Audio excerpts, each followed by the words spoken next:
अहम खबर आप तक पहुंचा रहे हैं। पाकिस्तान में हुकूमत की तब्दीली पर वजाहत तलब की गई है। यह अहम खबर आप तक पहुंचा रहे हैं। इमरान खान ने ट्वीट किया और इस इकदाम से अमरीका मुखालिफ जज्बात को तवक्कियत मिली। इमरान खान ने अपने ट्वीट में कहा, इमरान खान ने कहा कि क्या अमरीका के इस इकदाम से पाकिस्तान में अमरीका मुखालिफ जज्बात को तवक्कियत मिली है। साबिक वज़ीर आज़म इमरान खान ने ट्वीट किया है और सवाल उठाया है कि अमरीका पाकिस्तान में फर्माबरदार और कठपुतली वज़ीर आज़म का ख्वाहा था। चेयरमैन पीटीआई इमरान खान ने अपने ट्वीट में ये लिखा है कि इमरान खान अमरीका पाकिस्तान के यूरोपियन वॉर में इमरान खान ने बाइडन इंतज़ामिया से पाकिस्तान में हुकूमत की तब्दीली पर वजाहत मांग ली। 22 करोड़ आबादी के हामिल मुल्क के मुंतखब वज़ीर आज़म को हटाकर कठपुतली वज़ीर आज़म को लाया गया। इमरान खान ने कहा कि क्या इस इकदाम से पाकिस्तान में अमरीका मुखालिफ जज्बात को तवक्कियत नहीं मिली। इमरान खान ने ट्वीट किया और अपने ट्वीट में ये तमाम सवालात उठाए हैं। 22 करोड़ आबादी के हामिल मुल्क के मुंतखब वज़ीर आज़म को हटाकर कठपुतली वज़ीर आज़म को लाया गया, ऐसा लिखा इमरान खान ने अपने ट्वीट में। अमरीका पाकिस्तान में फर्माबरदार और कठपुतली वज़ीर आज़म का ख्वाहा था। इमरान खान ने अपने ट्वीट में लिखा कि अमरीका पाकिस्तान के यूरोपियन वॉर में गैर जानिबदाराना किरदार से खाइफ था। इमरान खान ने बाइडन इंतज़ामिया से पाकिस्तान में हुकूमत की तब्दीली पर वजाहत मांगी है और ट्वीट किया है। इसमें इमरान खान ने कहा है कि 22 करोड़ आबादी के हामिल मुल्क के मुंतखब वज़ीर आज़म को हटाकर कठपुतली वज़ीर आज़म को लाया गया। उन्होंने ये सवाल उठाया कि क्या अमरीका के इस इकदाम से पाकिस्तान में अमरीका मुखालिफ जज्बात को तवक्कियत नहीं मिली। अमरीका पाकिस्तान में फर्माबरदार और कठपुतली वज़ीर आज़म का ख्वाहा था। अमरीका पाकिस्तान के यूरोपियन वॉर में गैर जानिबदाराना किरदार से खाइफ था, ये लिखा है इमरान खान ने अपने ट्वीट में। इमरान खान ने बाइडन इंतज़ामिया से पाकिस्तान में हुकूमत की तब्दीली पर वजाहत मांगी और एक ट्वीट किया। उस ट्वीट में उन्होंने ये लिखा कि 22 करोड़ आबादी के हामिल मुल्क के मुंतखब वज़ीर आज़म को हटाकर कठपुतली वज़ीर आज़म को लाया गया। उन्होंने क्या कहा, आपको सुनवाते हैं।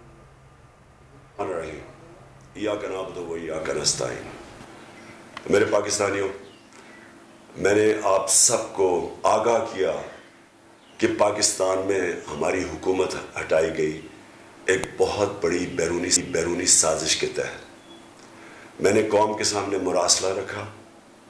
मैंने चीफ जस्टिस को वो भिजवाया, पहले स्पीकर को, फिर चीफ जस्टिस को, पाकिस्तान के प्रेसिडेंट को। मैंने नेशनल सिक्योरिटी काउंसिल में रखा।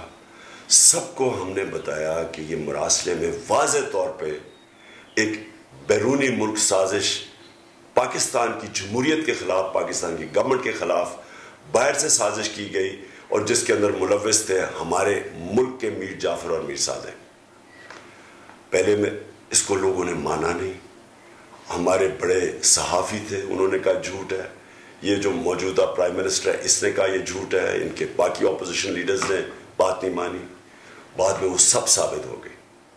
मुरासला अब सब दूसरी नेशनल सिक्योरिटी काउंसिल में सब मान गए कि ये वाकई मुरासला है। अब आज एक वीडियो निकली है और वीडियो निकली है अमेरिका की दिफाई तज्जिया निगार की।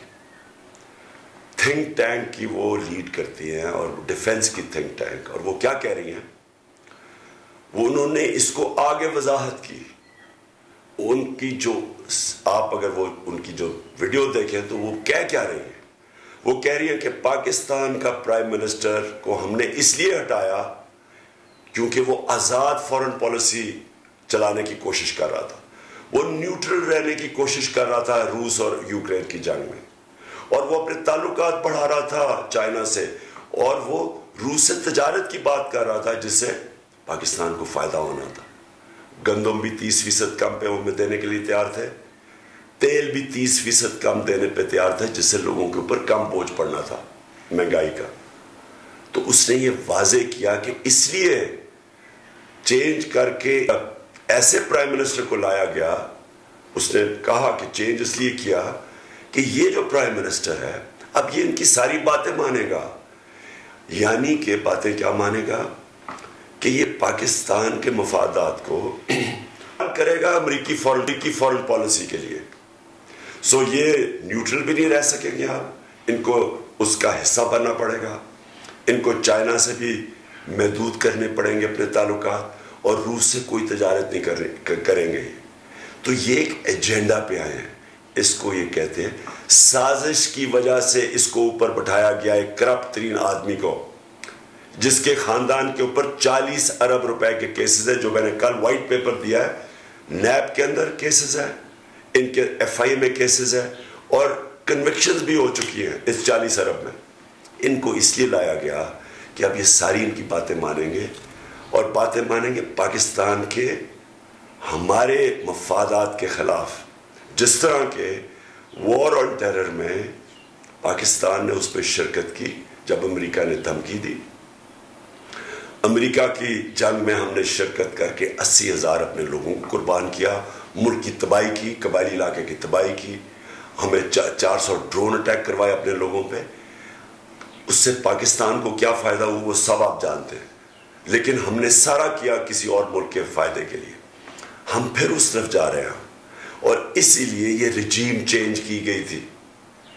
मैंने जिस तरह मैंने कहा चीफ जस्टिस साहब को लेटर लिखा हुआ है, मैंने प्रेसिडेंट साहब को लेटर लिखा हुआ है, इसके ऊपर तहकीकात करनी चाहिए।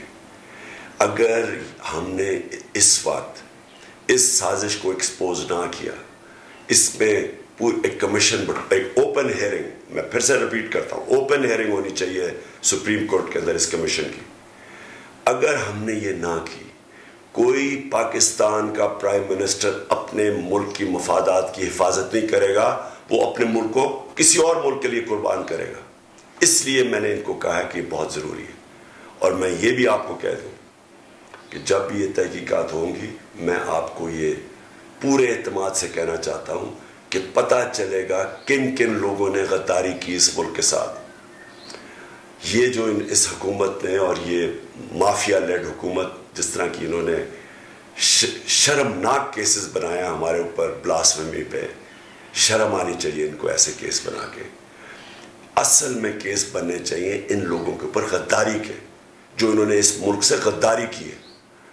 आज मैं अपनी सारी कौम को कह रहा हूँ, चांद रात है, आपने बाहर निकलना है, झंडे पकड़ के बाहर निकलना है, आपने पैगाम देना है मुल्क के अंदर भी।